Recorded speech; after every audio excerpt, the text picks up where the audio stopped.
안녕하세요. 남편과 연애한 지 반년이 다 되어 갈 때쯤 시어머님을 처음 뵙게 되었습니다.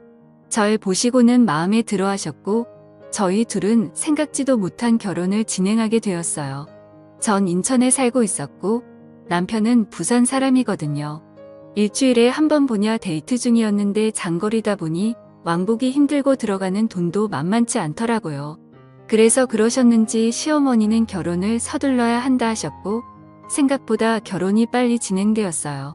남편 직장 때문에 저는 부산으로 내려오게 됐습니다. 결혼 준비할 때까지 남편은 속 한 번 썩인 적 없었고 시부모님 또한 잘해주셨기 때문에 모든 게 순조롭다 생각했어요. 몇 달 동안 남편 뒷바라지 때문에 시어머니는 집 얻어 동거하다가 결혼하라 하셨고 그렇게 했습니다. 운수는 과하지도 모자랄 것도 없이 남들 하는 만큼 해왔고 들어가는 돈이 많아 검소하게 꾸며가며 행복하게 하루하루를 보냈습니다. 정리되는 대로 시부모님이 오셨고 저는 뿌듯해 하실 것이라 생각하며 기대하고 있었는데 빨래 널어놓은 신랑 여름티를 보시더니 이걸 세탁기에 돌렸냐며 기겁을 하시는 거예요. 이건 이렇게 널면 안 된다부터 시작하셔서 이건 어떻고 저건 어떻고 집에서 엄마 하시는 거 가끔 도와드린 게 전부라 아는 게 없던 저는 뭐든지 네 잘하겠습니다 하며 대답했습니다. 살림은 처음 하는 터라 어머님이 시키는 대로 하려고 노력했죠. 근데 빨래 가지고 너무 나무라셔서 어머님 이건 이래서 이랬고 저건 저래서 이랬다고 하시는 식으로 몇 마디 대꾸를 했어요. 그런데 그 말이 걸리셨나 봐요. 그 다음 날이 일요일이라 신랑이 쉬는 날이었거든요. 평일에는 아침 6시에 일어나 밥하고 신랑 아침 차려주고 해서 일요일은 늦게까지 잡니다. 어머님이 아침 8시에 신랑한테 전화하셨고 신랑은 졸린 듯이 전화를 받았죠. 아직도 자냐며 알았다고 그냥 끊으시더라고요. 그러고 다시 잠이 들었는데 남편 전화벨이 울렸습니다. 시계를 보니 30분이 지난 8시간이었고 저를 바꾸라는 겁니다. 전 잠에서 덜 깬 목소리로 최대한 또랑또랑하게 말하려 했었습니다. 아직도 자냐며 신랑 아침도 안 주고 뭐하냐 하시는 거예요. 지금 밥할게요. 죄송합니다. 라고 대답해드렸고 이어서 어제 일을 숨도 안 쉬시며 말씀하셨습니다. 그렇게 잠이 덜 깬 채로 30분 동안 앉아서 고개를 푹 숙인 채 시어머님 말씀을 다 들었습니다. 이야기의 요점은 어제 빨래 얘기할 때 제가 버릇없이 대꾸했다는 것과 웬만한 건 다 손빨래를 하라는 것, 그 얘기만 30분 동안 한 거였고 그걸 옆에서 보며 키득거리는 신랑이 미웠지만 시집 오면 원래 이런 거구나 하며 긍정적으로 생각하기로 했습니다. 그러다 사정에 의해 시어머님 집과 2시간 거리의 집에서 1시간 조금 안 되는 거리에 집으로 다시 이사하게 됐어요. 시어머님은 도와주시겠다고 오셨고 설거지 수세미부터 시작해서 이건 이래서 이랬고 저건 저래서 이랬다고 하시며 저는 말씀하시는 걸 다 들으며 차분히 정리했어요. 작은 거 하나하나 제 집이기 때문에 제 방식대로 꾸미고 싶은 것도 다시 시어머님 방식대로 해야 했고 어머님 가시면 다시 꾸며야지 하는 마음으로 다 받아주었습니다. 하지만 시부모님은 하루가 멀다 하고 오셨습니다. 어머님이 시계를 달아놓은 위치에 시계가 없으면 서운해하실까봐 떼지도 못하겠다군요. 어떻게 어머님께 맞추려 노력하고 또 노력했어요. 어머님은 항상 나 같은 시어머니도 없다. 이렇게 며느리에게 잘하는 시엄마가 어디 있니 하셨어요. 어느 위치에 뭐가 있는지 반찬은 왠지부터 시작해서 시어머님은 저의 집에 대해 다 아십니다. 챙겨주시는 건 좋지만 도가 좀 지나치다 싶다라는 생각도 많이 했죠. 어느 날 신랑에게 이삿날 당신은 아무것도 안 하고 나만 하루 종일 유했는데 어머님은 당신한테만 고생한다 하고 그러니까 엄마 생각나더라. 우리 엄마도 아마 그랬겠지. 나도 엄마 보고 싶다 보니까 가지도 못하고 엄마 얼굴 못 보니까 속상해. 아이 먼 곳에 혼자 있으니 좀 힘들다. 라고 몇 마디 투정 좀 부렸습니다. 그 다음 날 아침 시어머님께 전화가 왔습니다. 11시까지 집으로 오라고 하시더군요. 이사 온 지 며칠 되지도 않았고 이곳 지리는 잘 모르는 터라 집에서 넉넉하게 시간을 잡고 나왔는데도 길을 헤매는 바람에 15분 늦게 11시 15분에 시집에 도착했습니다. 들어오는 순간 뭔 일이 날 것 같은 분위기였습니다. 통화할 때 어머님 목소리가 안 좋으셨거든요. 물통 한 개를 냉장고에서 꺼내 오시더니 앉으라고 하시더군요. 그러더니 왜 약속을 안 지키냐고 지금이 몇 시냐고 소리를 지르셨어요. 길을 잘 몰라 헤맸다고 죄송하다고 말씀드렸습니다. 길을 잘 모르면 더 일찍 나와서라도 시간을 지켜야지 뭐 하는 거냐고, 시엄마 말이 개똥으로 들리냐고 물을 벌컥벌컥 마시더니 말씀을 시작하셨습니다. 알고 보니 남편이 전날 제가 투정 부린 개가 걸렸는지 어머님께 저도 자기처럼 신경 좀 써달라고 웃으며 좋게 말했는데 그것 때문에 아들한테 본인이 왜 내가 그런 소리를 들어야 하냐고 화를 내시는 겁니다. 남편이 그런 말을 어머님께 할 거라곤 생각지도 않았는데 말이에요. 신남에게 한 이야기의 유저는 엄마가 보고 싶다는 것일 뿐이었지 어머님이 저에게 신경 써줬으면 좋겠다는 건 아니었거든요. 신남은 제가 안쓰러워 말씀드렸나 봐요. 저는 그 상황을 그냥 잘 무마해 보려고 웃으면서 어머님이 남편만 예뻐해 주셔서 질투나서 그냥 한 말이에요 하며 애교스럽게 말했습니다. 그런데 시어머니 갑자기 울분을 토하시며 이런 말씀을 하시더라고요. 뭐 질투라고 했어. 네가 뭐가 잘났다고 질투 같은 거래. 네가 내 아들보다 학벌이 좋아, 인물이 나아. 네가 우리 아들보다 뭐든 딸리기 때문에 네 엄마보다 나한테 네가 더 잘해야 된다. 왜 선물로 내 양산 사는데 네 엄마도 똑같은 걸 사다 줬니? 이 시부모님 집에 오는데 어떻게 빈손이야. 네 부모가 그리 가르치던 완전 콩가루 집안에서 자란 티를 그렇게 대놓고 내. 어디 개 날라리 같은 게 우리 집에 들어왔는지. 원 오죽하면 내 아들이 너한테 거짓말하면서 외박을 했겠니? 네가 뭔데 내 아들 놀러가는데 가라 말아야 놀러갈 수도 있는 거지. 내가 쟤를 어떻게 키웠는데 학교를 어떻게 보냈는데 네가 뭔데 내 아들 옛날 여자친구 사진을 찢어. 네가 아니라 걔랑 결혼시켰어야 했는데 11시 좀 넘은 시각부터 오후 5시까지 쪼그려 앉아서 그 이야기들을 울면서 들어야 했습니다. 양산은 백화점 갔다가 시어머니는 액은 양산을 잠깐 본 적 있었는데 맑아서 제 돈으로 하나 사드리고 싶어서 하나 샀습니다. 옆에서 남편이 장모님 것도 하나 사자 해서 한 개 더 샀어요. 시댁 가서 어머님 한 개 드리고 매출을 했는데 그 사이 종이 가방 안에 친정엄마 것도 산 걸 보셨나 봐요. 2개 샀다는 말 안 했는데 그 말 듣고 깜짝 놀랐어요. 신랑이 거짓말하고 놀러간 것은 결혼 전에 혼자만 놀러가는 게 미안했다며 회사에서 가는 거라고 거짓말을 하고는 대학교 때 친구를 남자 여자 섞어서 스키장 놀러 갔다 온 걸 저에게 들킨 적이 있었어요. 그래서 나중에 추억 삼아 시어머니께 이런 적이 있었어요. 어머님 좀 혼내주세요라고 말했는데 저렇게 받아들이실 줄이야. 옛날 여자친구 사진은 결혼 전 시댁에 놀러 갔다가 예전 여자친구 사진이 있길래 꿈하고 있는데 시어머니 이게 왜 여기 있지 버린 줄 알았는데 이거 찢어서 버려버려라 해서 남편이 찢어버렸거든요. 근데 제가 찢었다고 저렇게 말씀을 그 시간에 저 말만 한 게 아니지만 마음이 아파 생각하기 싫어 저 정도만 적겠습니다. 나중에 신랑이 왔고 신랑이 오고 나니 더 심한 말은 안 하시더군요. 그곳에서 빨리 탈피하고 싶어 마지막에 울면서 죄송하다고 빌고 신랑이랑 집으로 왔습니다. 정말 억울했고 힘들어 그 이후로 며칠 동안은 밥도 못 먹고 먹지도 못하는 술을 먹으며 매일 울었습니다. 부모님께는 걱정하실까봐 말도 못하고 너무 힘들었습니다. 그 다음날 찾아오셔서 어제는 내가 심한 말 한 게 사과한다고 더 이상 그 일은 잊어버리라고 말씀하셨는데도 잊혀지질 않더군요. 시어머니께 자주 전화드리고 싶어도 목소리만 들어도 두려운 마음에 일주일에 한 번씩 겨우 드리고 있었어요. 신랑도 많이 힘들어했는데 언제부턴가는 우리가 부모님께 너무 못하는 것 같다며 걱정만 하더이다. 멀리 계시는 저의 부모님은 안중에도 없고 우리의 엄마나 키우느라 고생하셔서 그래. 우리 부모님 너무 없이 살던 분들이시라. 서러운 게 많아서 그래. 그때 일은 내 얼굴 봐서라도 잊으면 안 되라고 하면서 제 엄마 편만 드는데 진짜 한 대 치고 싶은 생각도 들더라고요. 잊으려 해도 그때 일이 잊혀지지가 않았습니다. 또 저는 그냥 아기 낳고 잘 살고 싶었는데 신랑이 적게 벌어오는 것도 아님에도 불구하고 이번에 집 사면서 빌린 대출금 갚아야 하나 애 낳으면 돈 많이 들어가니까 당분간 낳지 말라시더군요.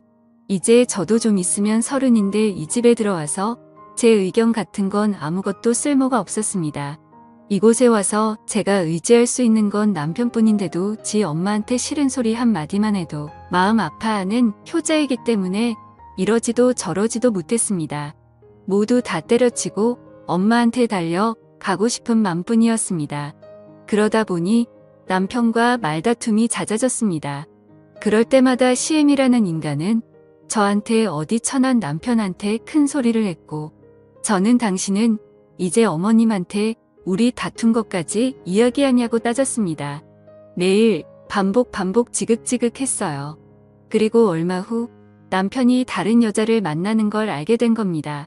알고 보니 결혼 전 남편이 제 앞에서 찢어버렸던 사진의 주인공, 그러니까 남편의 전 여친이었습니다. 결혼 후에도 저 몰래 그 여자랑 데이트도 하고 놀이공원도 가고 또 함께 영화도 보면서 연인처럼 지내왔던 겁니다. 제가 어떻게 당신이 나한테 그럴 수가 있냐고 따졌더니 남편이라는 스프가 눈을 동그랗게 부릅뜨더니 만 저한테 하는 말이 가관이었습니다. 안녕하세요. 남편과 연애한 지 당신은 추억이라는 건 없는 사람이야. 내가 가장 힘들 때 옆에서 지켜주던 여자를 그럼 그냥 버려. 요즘 집안 사정도 힘들고 남편이랑도 힘들다고 해서 가끔 만나서 고민 들어주고 그랬던 것뿐이야. 내가 그 여자랑 잠을 잤어. 내가 당신이랑 결혼하면 내 인간관계 다 끊어야 돼. 갑자기가 막혀서 말이 안 나오더라고요. 당신 그걸 말이라고 해. 라고 따지니 집을 나가지 애미한테 달려가서는 한동안 돌아오지 않더라고요. CM이라는 은처 혼자 있는 집에 달려와서는 무슨 저런 하면서 네가 그런 식으로 바가지 긁으니 남편 이숨을 쉴 수가 있겠니? 네가 뭐 하나 잘나고 이쁜 게 있어야 우리 아들도 널 이뻐하지. 남자는 다 여자하기 나름인 게야 라고 하시는데 정말 저 그날 너무 열받아서 말 함부로 하지 제가 뭘 그렇게 잘못했냐고 시집 와서 어머님 말씀 모두 순종하고 아기 낳는 것도 포기하고 살고 있지 왜 다 내 탓이라고 하시냐고 따졌습니다.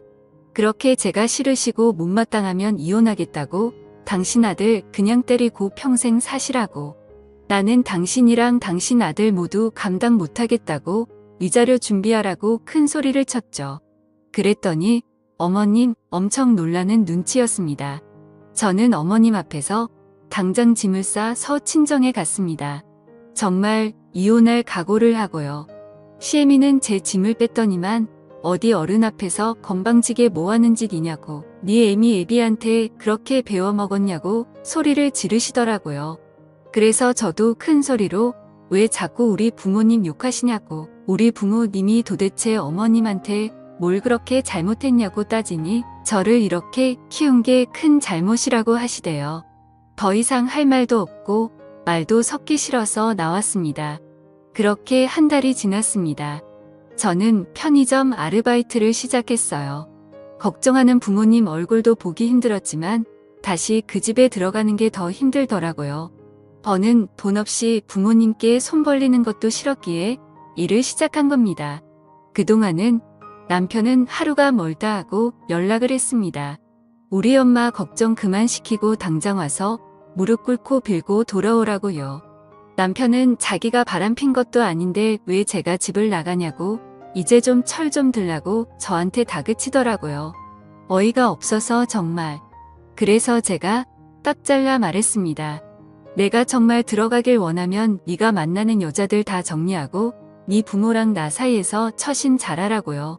그랬더니 며칠 연락이 없던 남편은 미안하다고 이제 다른 여자 안 만나겠다고 엄마한테도 이제 다시는 저한테 함부로 말하지 못하게 중간 처신을 잘하겠다고 하더라고요.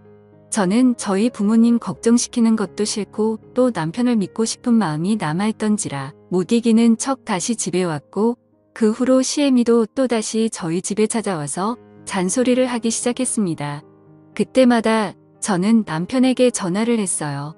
그럼 남편은 엄마 바꿔달라고 말하고는 시애미한테 아들 이혼시키기 싫으면 제발 좀 그만 좀 찾아오라고 소리를 질렀습니다. 덕분에 언제부턴가 시어머니의 저희 집 출입은 잠잠해지는 듯 했습니다. 남편 또한 퇴근 후에 바로 집에 들어왔고 주말에도 저와 시간을 보내려 노력했어요. 그 후 저희는 이세를 갖기 위해 꾸준히 노력했습니다. 허나 배란일을 계산하고 병원을 다니며 1년이 넘도록 노력해도 아이는 생기지. 저는 깊은 슬픔에 빠졌고 그때부터 다시 시어머니의 저희 집 방문이 잦아지기 시작했습니다. 애 낳는 게 미루라고 할 땐 언제고 어디서 해도 못 낳는 애가 우리 집에 들어와서 대를 끊어놨다느니 하는 소리를 매일 같이 하시며 제 마음을 너덜너덜하게 만드셨어요. 그리고 언제부턴가 남편은 더 이상 제 편이 아니었습니다. 남편이 늦게 오는 날이 다시 많아졌고 수상한 행동들을 하기 시작했습니다.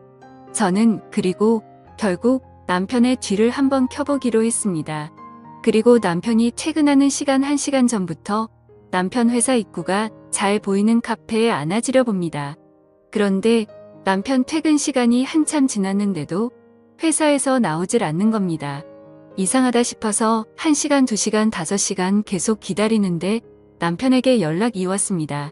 왜 집에 없냐고요? 어딜 간 거냐고요? 당황한 저는 친구 만나는 중이라고 말하고는 집으로 돌아왔는데 남편 이 씻고 잘 준비를 하면서 투덜투덜거리더라고요. 이상하다 싶었던 저는 다음날 훨씬 일찍 남편의 그 카페에 갔습니다. 그리고 기다리는데 분명 남편의 퇴근 시간이 7시 반이라고 했는데 세상에 6시 정각이 되기도 전 급하게 남편이 회사에서 나와 어디론가 가는 겁니다. 그리고는 바로 택시를 잡아 탔습니다. 저는 급한 마음에 바로 카페에서 나와 마침 그 뒤에 오던 택시를 잡아 타고 남편을 미행하기 시작했습니다. 별로 멀지 않은 거리에 한 아파트에서 내린 남편은 서둘러 아파트 건물 안으로 들어갔고 저도 뒤따라 들어갔어요. 그런데 들어가자마자 봤더니 남편은 없었고 엘리베이터에도 사람이 없었어요. 그때 문득 1층이구나 싶더라고요. 저는 확인을 위해 몰래 2층에 숨어 있었습니다. 귀를 쫑긋하고 기다렸어요. 엘리베이터를 타는 사람들 소리 말고는 딱히 다른 소리는 없었습니다. 그리고 몇 시간이 지나 1층 문이 열리는 소리가 들리더니 남편의 목소리가 들렸어요. 또 올게. 저는 심장이 터지는 줄 알았습니다. 남편이 떠나고 나서 또 한동안 저는 2층 구석에서 추라하게 쪼그려 앉아 있었어요. 그리고 용기를 내서 남편이 나온 그 집 초인종을 눌렀습니다. 누구세요? 아까 남편과 대화하던 여자의 목소리가 들렸고 저는 제 남편의 이름을 대며 김선준 씨 아내 되는 사람입니다. 라고 말했습니다. 그랬더니 문을 열어주는데 그 여자 등 뒤에 아이가 새근새근 자고 있더군요. 저는 당황하는 여자의 얼굴을 바라보며 집 안으로 들어갔고 그 안에서 못 볼 꼴을 보고 말았습니다. 그 여자 내 집 거실에 걸려있던 사진. 제 남편과 찍은 사진이었어요. 심지어 아이와 셋이 찍은 사진은 최근 사진 같아 보였습니다. 그렇습니다. 제 남편은 두 집 살림을 하고 있었던 겁니다. 너무나 어이가 없던 저는 정신을 잃을 뻔했습니다. 그 여자에게 당신 이 남자 가정 있는 거 알았냐고 물으니 아무 말도 못하더니만 끝내 오열하며 말하더군요. 오래전부터 사랑했던 남자고 결혼까지 생각했었는데 어머님이 반대하셔서 못했다고. 그래서 포기하고 지내고 있었는데 어느 날 제 남편이 이혼했다고 하면서 돌아왔고 그날 실수로 가진 아이가 태어나서 결혼식을 미루고 살아온 거라고요.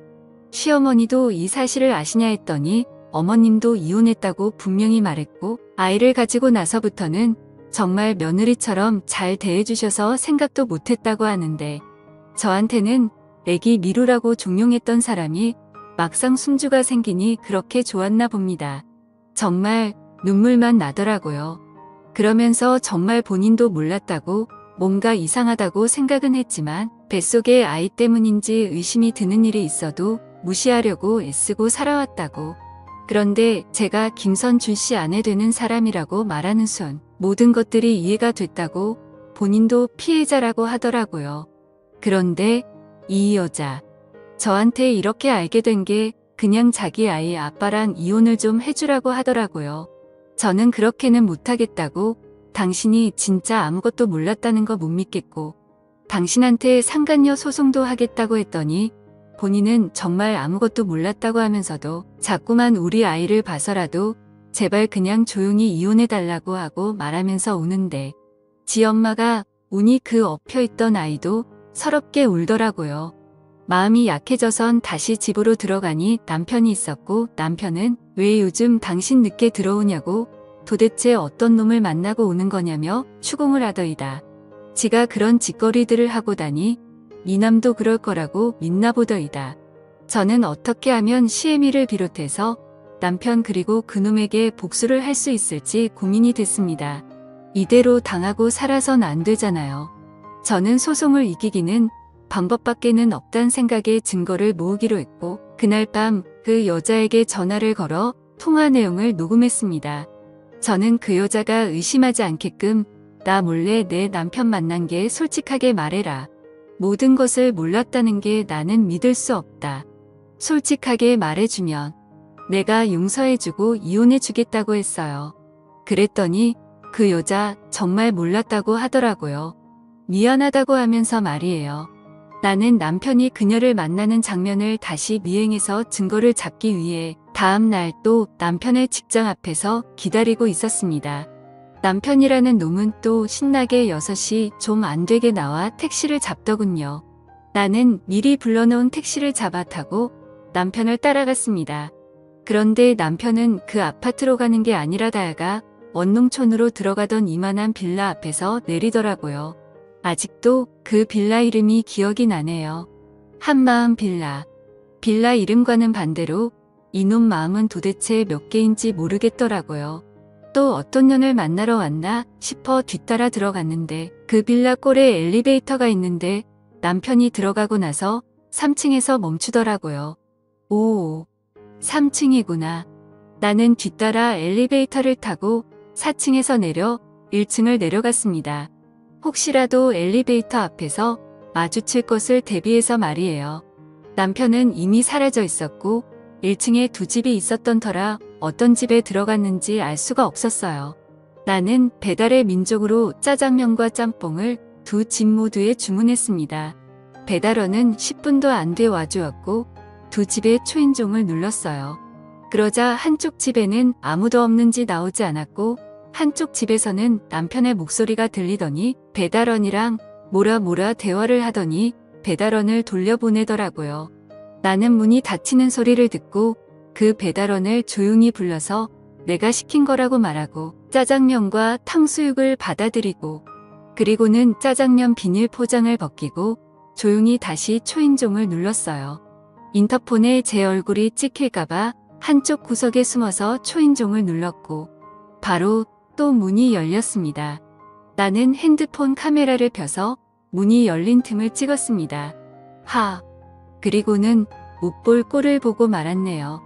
그 집 안에는 새파랗게 절는 어떤 대학생 여자애가 하얀색 이불을 온몸에 돌돌 말고 서 있었고, 그 앞에는 속옷 차림의 남편이 문을 열고는 서서 나를 토끼 눈으로 바라보고 있었습니다. 열받은 나는 남편 얼굴에 짜장면을 던져버리고는 그 여자애에게 다가가 뭐 하는 거냐고 따져 모르니 아줌마는 누구냐고 오히려 쏘아보며 묻더군요.